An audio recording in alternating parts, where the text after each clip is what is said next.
দুর্ভাগ্যজনক ভাষা নিয়ে আমাদের আগ্রহের জায়গাটা অন্যরকম হয়ে গেছে। আমিও একসময় মনে করতাম যে এই ভাষাটা আসলে আমাদের না, এটার অক্ষরগুলো অনেকটা সংস্কৃতের মতো, এগুলো অক্ষরগুলো হিন্দির মতো, এগুলো বোধহয় আমাদের না।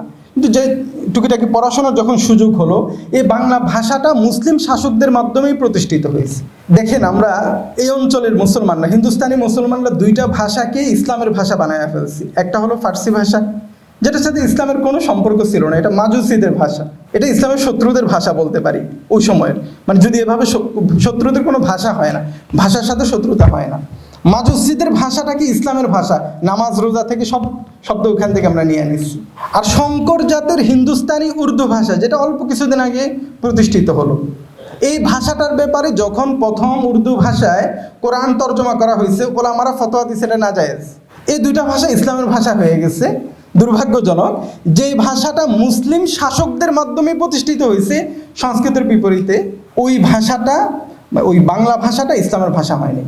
এই জায়গাটা আমাদেরকে বুঝতে হবে, পড়াশোনা করতে হবে, তাহলে আত্মপরিচয় সংকটের একটা বড় অংশ কেটে যাবে।